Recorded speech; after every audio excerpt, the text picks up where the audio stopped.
PNC Unfiltered is back. Today's going to be a quick one. We're just going to go over some of this bombshell JFK information that just came out revealing a conspiracy to kill JFK. Who was working in this conspiracy? I think I have the answers, but I don't know if C is on the same page as me on this one. So we're going to dive into it. Pete has his own culprit. I have the thing I found the most interesting about it so far is just the CIA implications and how there seems to be evidence coming out that maybe they were actually working with Oswald. And I don't like that as an American citizen. I don't like to see that my intelligence agencies, but Pete has a different focal point. But there's other intelligence agencies. There's other intelligence agencies in the world, just so you guys know. And one of them is kind of nefarious. But this just a Piers Morgan video we're going to go through. We're going to skip around so you can find some good clips. Let's get into it. Angleton recruited Oswald as a source or contact. That's not an inference of mine. I'm quoting from a document where Angleton describes what was the criteria for putting somebody on his mail surveillance program. And he says in this newly declassified document, the sole purpose was to see if that person could be recruited as a source or contact. So that shows that the most likely explanation for Angleton taking an interest in Oswald in 1959 was to recruit him as a source or contact. And the fact that he then maintained surveillance of Oswald for the next 4 years supports that. So, what was going on here? Angleton was running a counterintelligence operation involving Oswald. And I think that's what we're going to learn if we get all of the JFK documents. He wasn't just watching him and being incompetent. He was running an operation and being very competent because that operation is still secret. He thinks that when all the files come out, it's going to be like, oh, the CIA did it. Yeah, they're involved. Everyone knows that. Well, that's not some like bombshell information. Everyone knows the CIA was involved. Well, the thing is that, that's been a pretty widely, held point of view, but it's always been a theory. You know what I mean? I think the big deal about this is that this has direct implications, like tying them to it. You know what I mean? Which is what was once the theory is now, backed by the government's own documentation. That's what makes the other Kennedy out of Kentucky was saying, we've had 30 conspiracies proven to be true. We need more conspiracies. I'm on his page with this. Every fucking conspiracy that I've fucking thought of outside of like a couple of really big ones, like we're talking flat Earth, moon landing stuff, is pretty much solidly established as being the true course of events. And so this whole CIA angle doesn't surprise me. It doesn't shock me. I don't even think it's that interesting. I do think it's interesting. I'm not trying to pull a Ben Shapiro. It's like, I want to see the Israel connection because I know it's there. Think about this. I don't know if you saw this, C, but there were some of the documents that people just posted like on Twitter and stuff. They were directly from the JFK files. And there are a couple specific ones that said at the top, it was like, the CIA has no objection to declassifying this document except for the brackets. And then the brackets always mention the Israel Secret Service Agency. That's the only part that they redacted out of all the documents. Well, maybe they've been getting some shenanigans too. I just want to touch on the point that you don't find the fact that our own Central Intelligence Agency conspired to kill the president of the United States. Our country killed our own president. We're supposed to be the leaders of the free world. They did that. And you're not even that interested because you want to focus on the Jews. That's an interesting framing. All right, It wasn't the whole CIA. It wasn't like a collective effort with 1,000 people in the CIA. It was a small group within the CIA. Do you think they had any allies? No, that's what it is. That's what it's showing. The person he's talking about right now, the person that he is talking about at this moment, died like within 5 years after JFK was assassinated, and he like fled the country because he was freaking out about, and he said, it's a quote in the JFK files, the same guy he's talking about that recruited Oswald, said that he was terrified that a small clique was the specific word used, a small clique in the CIA that was responsible for the assassination was coming for him next because he knew about it. So again, it's not the whole CIA, but yes, the CIA did it. Now the Mossad connection is crazy. He can say that. What? He can say that. Okay, that it was a small, but the thing is, he's directly implicated. He got shot. And it wasn't 5 years. In the back of the head, they ruled it a suicide. He got shot twice in the back of the head behind his ear, and it wasn't a suicide. And it wasn't 5 years. It wasn't 5 years. It was 5 months. Okay, 5 months. He fled. He got shot right here in the back of the head. That's not a suicide. I know. I've watched this part of the clip, but it's okay. So the person who, everybody can, determine at this point is the one who is recruiting Oswald, the person who ended up shooting the president and killing him. Okay. We don't know if it was right him. after it happened. Was him. I think he honestly didn't even shoot the guy. Well, that's true. But it was definitely part of. He knew something was going on as far as killing. Dude, think about this real quick. I want to let you finish. But real quick, think about how this connects to MK Ultra. MK Ultra, the beer. You know about MK Ultra, the CIA experiment? That's Mortal Kombat. Oh my dude, guys, this is who I'm dealing with, guys. He doesn't know about MK Ultra, the most famous CIA experiment ever. This was when they tested LSD on citizens to see if they could mind control citizens during the 50s. Okay, yeah, I remember. So I don't know if this is true. This is an interesting theory I just thought of right now. What if? And again, Oswald was a Marine. He was a veteran. He was a Marine. What if?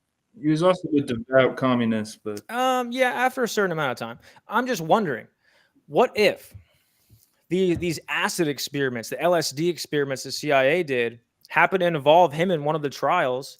They found a way to actually, mind control him through maybe the PTSD hitting a nerve with the LSD trip, and then they have a level of control over him. He happens to, follow through, show up at the book depository. Someone else shoots JFK. He's the fall guy, Maybe there's a whole lot of speculation there. That one was I just want to finish up speculation. I just want to finish my point that I was making about this guy who had direct information, was recruiting Oswald right after the president gets shot and killed, leaves Washington, basically just in hiding for 5 months, and then turns up dead 5 months later. Yeah, that guy. We're gonna trust that he was. That's not suspicious to you. That's not suspicious that he just fucking shows up dead. That is suspicious. That's my point of view. Is that either way? I don't know if we're gonna take that guy's word. Listen. He was in trouble with people in the government. All right, people that he knew probably wanted to kill him. That's why he left Washington. Why did they want to kill him? Dude, if you'll let me finish the point. Yes, they wanted to kill him because he had direct knowledge that the CIA was involved in this. Okay? He turns up dead 5 months later. The fact that you're saying we need to trust his word, that he said it was a small little part of the CIA, I think that could also be him covering for his tracks. If he's not going to blow the lid off, if he already feels like he's in danger for his life, he's not going to blow it up even more and say, yeah, it's a top to bottom thing in the CIA. It seems pretty clear to me that, yeah, he could be lying about that because he was trying to stay alive. This is just my understanding. I think he told a close associate, when he was leaving. I don't think he put it in the newspaper or some shit. I think he told a close associate, and it showed up in the JFK files because there was a report of it somewhere in the CIA or something like that. And so I don't think he was blowing anyone's cover at all. I think he had full confidentiality to the extent that he could have had with a close friend when he said that. So that's you telling me something that, you probably wouldn't tell someone that you don't trust. But if he trusted the person he told, that was my understanding, the person he told, he trusted. So there doesn't seem to be a good reason for him to lie there, especially if his life was actually in danger. Okay. Why would he lie in that case? If he thinks he's going to die anyway, he wouldn't lie about it. Well, even let's say that he wasn't lying. That's genuinely what we thought. How do we know that he was privy to the full extent of how deep it went? He said it might have, maybe to the best of his knowledge, it was some small, nefarious people within the CIA that were kind of conspiring this whole thing. But I just tend to believe with something this serious, there's more layers than you know what the other layers are, dog? I don't care about that layer. It's you're open to more layers, but you're not open to the Israeli interference, which has happened since 1944. Well, I'm genuinely interested in if there's a historical precedent, like if just the fact that the CIA has been conspiring against the government since the assassination of Kennedy. I would want to know how corrupt that organization is, so I know so I know where to stand on if I want the whole thing to just be obliterated. Right now, I'm kind of in that boat. That's why I'm super interested in gathering that knowledge. Whenever we start talking about Israel and what they got going on over there, to me, that's kind of their business. If some shit comes to light, like with Epstein, and they were actually influencing like the people that he was trying to get leverage on and shit, okay, then maybe we need to lock down and make sure we don't allow them to do that. I'm not saying I think Israel is perfect. I bet you they've done some fucked up shit involved in 9/11, whatever. I'm just not super interested in it, dog. I don't think they can take over the world. You cannot sit here and do that to me. You cannot do the Ben Shapiro shit right now, dude. Oh my God. This guy's running cover for Mossad. Mossad's in his head right now.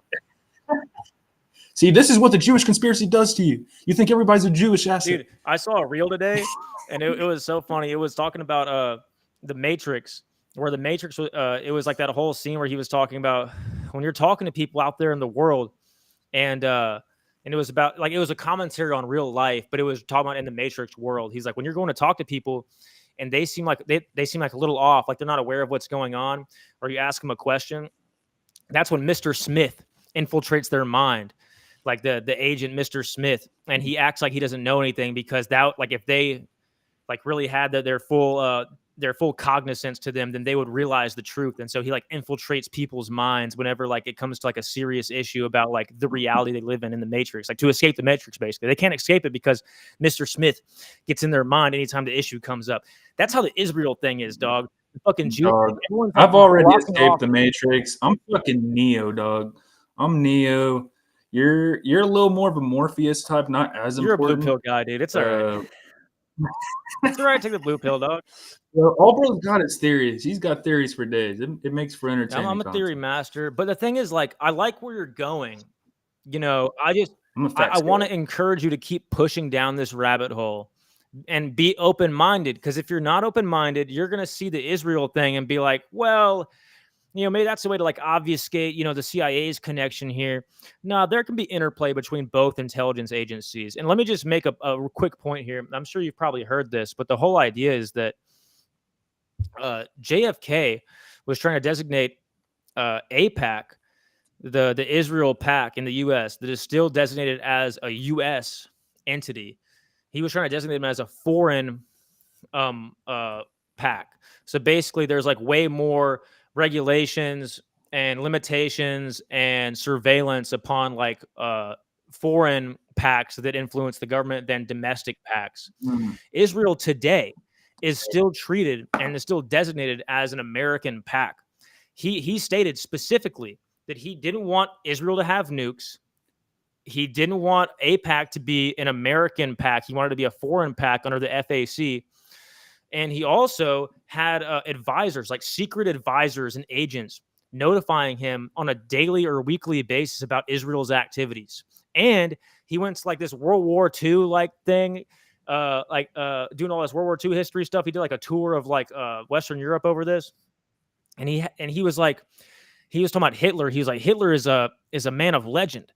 He was like, this is a guy of legend. He's like, the more I learn about Hitler, the more I have great respect for the man. It was talking about all this stuff.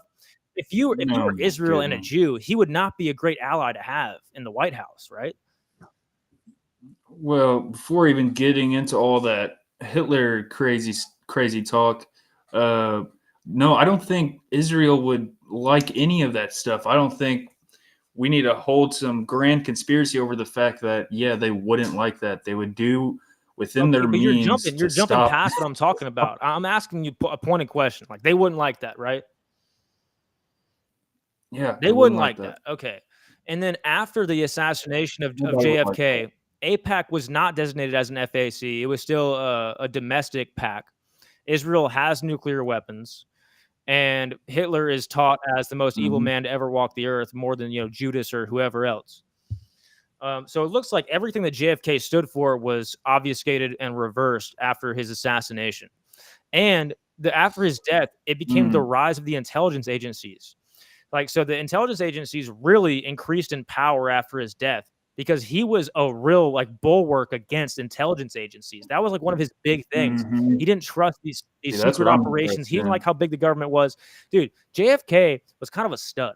Like the more I think about him, the more I'm like, dude, this guy rocks. Yeah. And it just like it works in their favor for him to die. So I'm not going to say they didn't do it when it makes perfect sense for them to want that to happen. He was also highly controversial at the times, the whole Bay of the Pigs thing where he wasn't giving support to the people there. And then, they all had a grudge with him. That's where I think the mafia thing came into play that I think Broski's going to talk about, where they, called on the mafia, who also didn't like JFK for other reasons. He's going to bear down on the the liquor trade. He had like a connection to the liquor trade that he wanted to cut down on and stuff like that.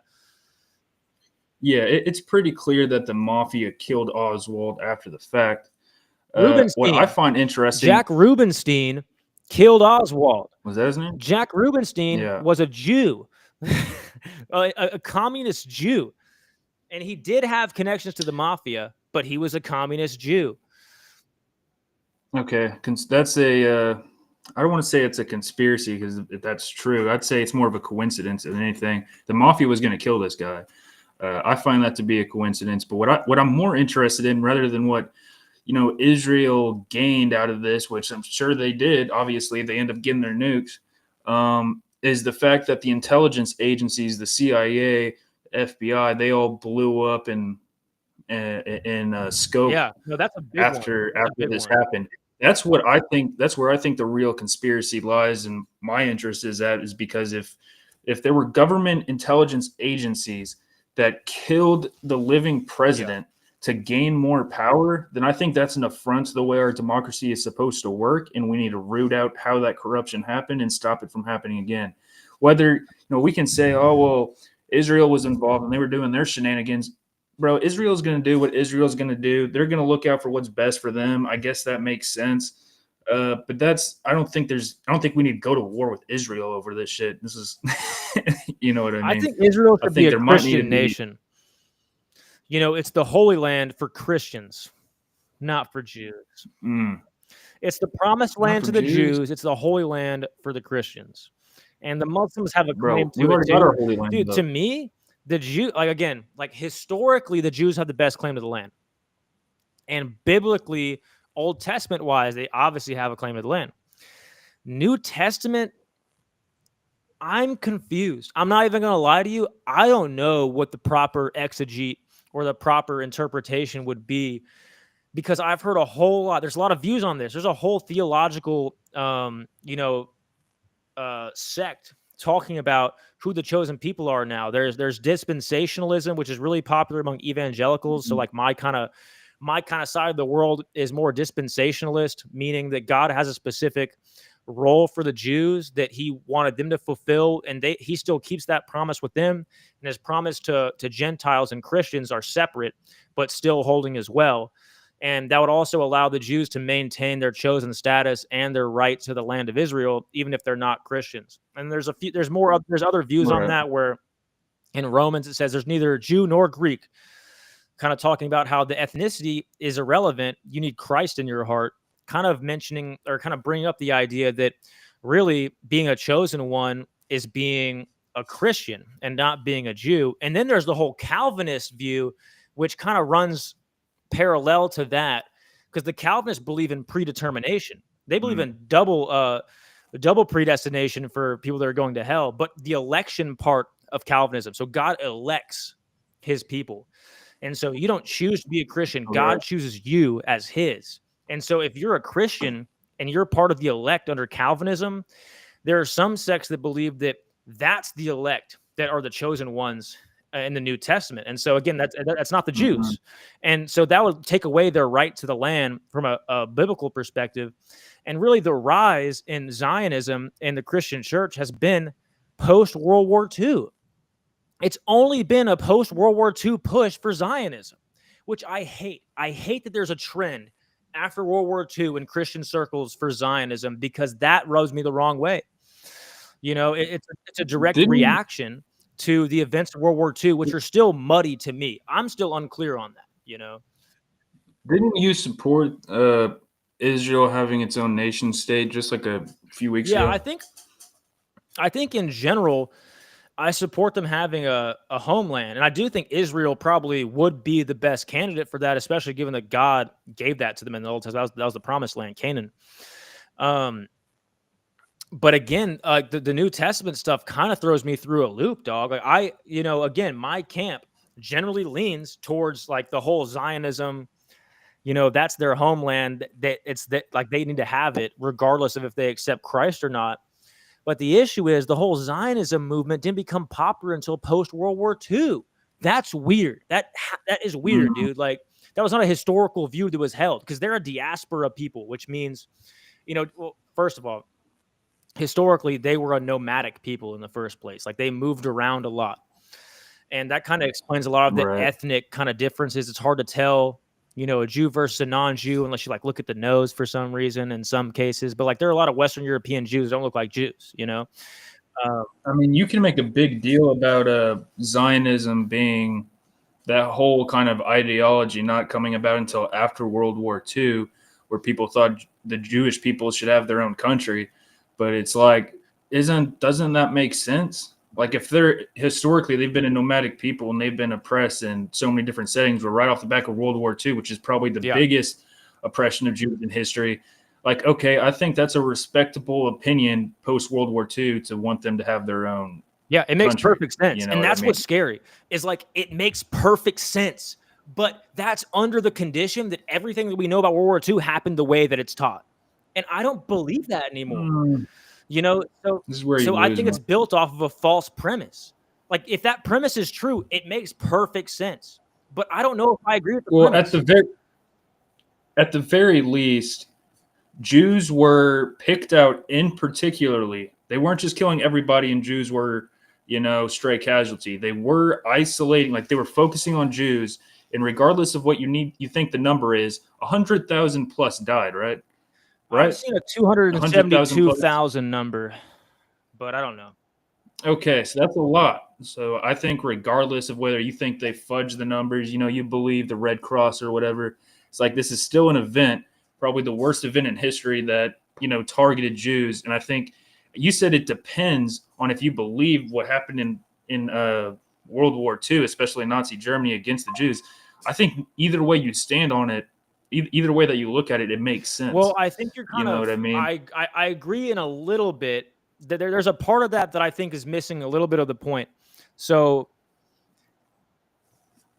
if usury was very common in Germany post World War I, so World War I ruins their economy. They have to pay back billions of dollars. They have a terrible economy now. They can't have a military with more than like 100,000 people. They can't have, tanks, whatever. And all the people that own the means of production of currency are increasing interest rates because of the terrible economy in Germany, causing more people to go into debt and all this stuff. And all of them unilaterally happen to be Jewish. You would draw a pattern there. And that's not the only thing that was happening there. Again, there are these transgender clinics. The first transgender clinic ever was in Weimar, Germany, ran by a Jew. There was a whole lot of stuff going on with degeneracy, specifically Jewish degeneracy. It wasn't German degeneracy. And there's just a whole lot of issues that Jewish people specifically brought to Germany. And then you could bring in the Rothschild connection. But even with all that said, how many Christians died in the Bolshevik Revolution, which was 88% run by Jewish people? Like 8 million Christians died in the Bolshevik Revolution in the Soviet Union. And no one cried about that and said they need Christians need a homeland. Christians need a specific land so they don't die. No one even said anything about it. Bro, the United States is our land. You say what? This is the Christian home base. Okay, so then you agree we should keep this a white Christian nation then? I would prefer it to be that way, yes. I don't think we need to expel every single little minority. You know what I mean? We're kind of at where we're at now. I think, if we're 30 to 40% minorities and the rest of the country was actually Christian, I think more people say they're Christian than they actually are Christian. I'd say the nation's probably actually like 25 to 35% Christian at this point. That's just a rough number I'm making up in my head, but I want to touch on, because you just went from bop to bop to bop to bop there, going back to after Germany, was imposed on those harsh, economic sanctions and drawbacks, and the only people that were succeeding were Jewish. It's like, doesn't that add up? They're the smartest race of people, and they're historically good at finances. That's all true. That's all true. I mentioned usury though, so they were increasing the interest rates for specifically Jews or non-Jews. I mean, so like Jews in Germany had no interest on their loans, so they had a competitive advantage in being successful in any industry. Why was that? Because Jews, it's in the Talmud that you can't give a Jew an interest rate on a loan, but you are allowed to increase interest rates or have high interest rates on Gentiles. It's in the Talmud. Isn't that Germany's, the leadership of Germany's responsibility to not, base their economic taxing policy or whatever it is off of one group of people's religious belief about it? You know what I mean? That's like, you were saying that Germany didn't tax the Jews. No, the Jews who owned the banks didn't tax Jews on loans, but they taxed Germans at high rates on loans. All the Jews right. owned all the banks in Germany. The Rothschild family had the biggest bank system in Western Europe, and they expanded to all the big cities and regions, and then it ran out into little subsidiaries in Germany, ran by Jews even again. And they were right, specifically taxing Germans. Okay, well, the Jews might have owned the banks, but the Germans obviously owned Germany. You know what I mean? Like the elected officials, that's up to the elected officials to weed out that corruption and make sure. No. They did it in the complete opposite way of what I'm about to say. They have to weed out the corruption, okay, in a way that doesn't create this racial conflict between people. There could have been a whole press story like, all right, we're cracking down on the Jews who are, giving favorable loans to other Jews, okay, and they're doing it. These Jews are doing it off the basis of their religious belief. We can't allow that. All right, so we're going to be changing this. They can weed all. You can do all of that without saying, "Hey, let's just kill them all. I agree. Let's just round them up in cages." I agree. You know what I mean? Well, there's a lot going on there, dog. I think we've been lied to. I think there was actually, again, I've heard a lot of reports of there were diseases specifically that they were bringing. That's the whole rat thing they were saying. They were calling them rats because rats were responsible for the Black Death in England in like the 1300s. They were, and rats are the biggest like carriers of diseases besides like mosquitoes. And so I think the whole rat thing was they were calling them rats because they were spreading diseases. And the Zyklon B specifically was for those diseases. The Zyklon B, don't give me. I think we've kind of talked about this in past streams a little bit, I think, but I kind of tend to believe Pete's buying into some old school German propaganda at this point about how, they were sick and we were trying to help them. I think they were trying to help them. I think they were trying to help the Germans. I think they were trying to help the Germans by eliminating the disease from that population, and they didn't have a whole lot of empathy for the population. But again, they were probably trying to eliminate the disease from the Germans. Exactly. Just admitted they didn't have a whole lot of empathy for that population. There was mass racial strife. Wait, did the Jews have a lot of empathy for the Germans? I'm confused. Well, probably not when they were being tortured and rounded up. Before that. I don't think there's any evidence to say they didn't have empathy for Germans. I'd say, yeah, they showed some favorability towards other Jews, and that was based off of religious context. But I think that's a totally different thing. The whole thing with the Zyklon B and they were trying to cure this disease in it. All right, if you guys don't know, Zyklon B has cyanide in it, which is kind of historically, recognized as poison. Okay, and let's just say, hey, they weren't super privy to this information at the time. They wanted to try it out. It's like, okay, well, they would have tried it on maybe one person and then shit, this doesn't work. Maybe they tried on a couple dozen people. Oh, it doesn't work. All right. You don't do it to thousands and thousands of people knowing it's going to kill them. I think that's all propaganda that I think that's propaganda that people in Germany were able to buy into at the time because they didn't actually see what was going on at the camps. They probably heard that. They're like, oh, well, we're all good. And, there's obviously tons of reports of people that lived in Germany at the time that didn't actually know what was going on at the camps. They definitely didn't actually report what was actually going on. I think that's probably one of the messages that they use to kind of try to justify it. But looking back in retrospect with more facts, I mean, it's obvious to me that no, they weren't just trying to cure them of a disease. It was very clearly a genocide. Okay, real quick. Zyklon B does not have cyanide in it. The type that was used in the concentration camps was reported to be a cyanide mix with Zyklon B. So Zyklon B by itself does not have cyanide. The type that they used apparently had cyanide, according to whoever the fuck came up with that information. Again, I don't have a lot of faith in that. We're gonna do a quick fact check here because I swear I looked this up. No, again, it was specifically the World War II Zyklon B had cyanide in it, but not normal Zyklon B. So why were they using the version with cyanide in it? The point is, I think Zyklon B would have worked fine, and they're making up the cyanide part to make it look like they were trying to kill him. It's hydrogen cyanide, and it's in Zyklon B, not a specific type. Yes, Zyklon B contains hydrogen cyanide. Is that actual cyanide? It's not. Yes, hydrogen cyanide is still cyanide. It still kills you, as evidenced by the dead Jew smears on the walls of Auschwitz. Yeah, as evidenced by something I've never seen before. Bro doesn't believe that there was cyanide on the walls in the gas That was chambers. Zyklon, dude. That was Zyklon B on the wall, dude. You realize the shit that was Zyklon B on the walls. Bro, Zyklon B has cyanide. I'm looking at it right now. So yes, in turn. Hold up. You're gonna look up. You're gonna find the exact same answer. I just told the truth to everybody. Hydrogen cyanide is a chemical compound within the formula HCN and structure formula H-CN. Is a highly toxic and flammable liquid that boils slightly above room temperature. HCN is produced on an industrial scale and is a highly valued precursor to many chemical compounds ranging from polymers to pharmaceuticals. Hold up. Large-scale applications.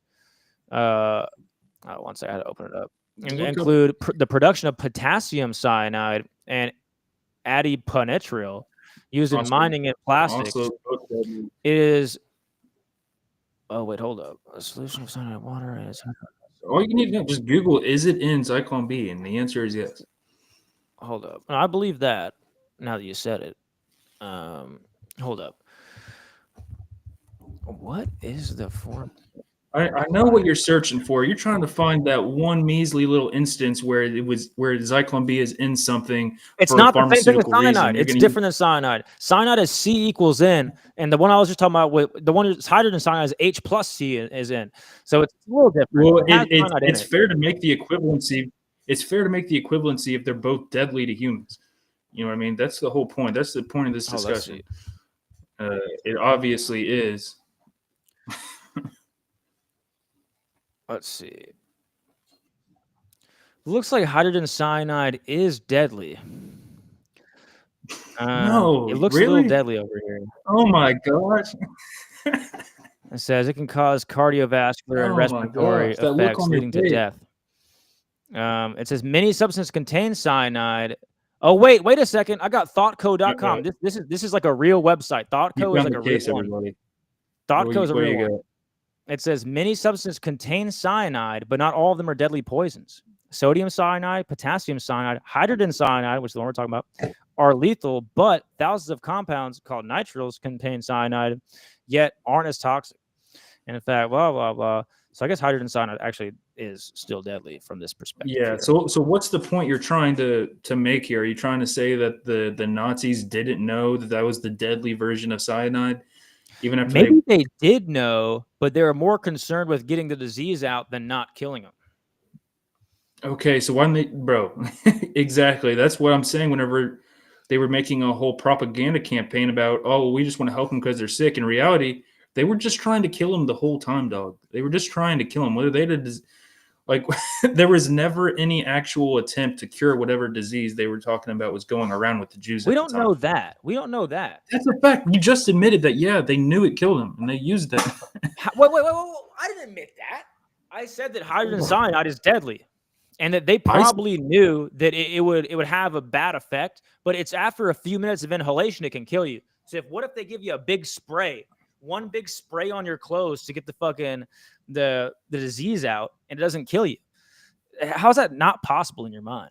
What if we just use it in a gas chamber format, and after the first 5 rooms full of people in the gas chamber die, let's try it a 6th time? You know, it's like they knew it killed them. They were using it to kill them. This later. Closing thoughts from you. See, this is what I put up with, people. We need to start getting more comments on here. If you guys are still around, let it be known. Let it be known that I'm not the only one with common sense around here. Yeah, we do need comments. You guys got to tell this guy the truth at some point. They'll come around. Right. We'll end it there. We didn't even talk about the JFK thing.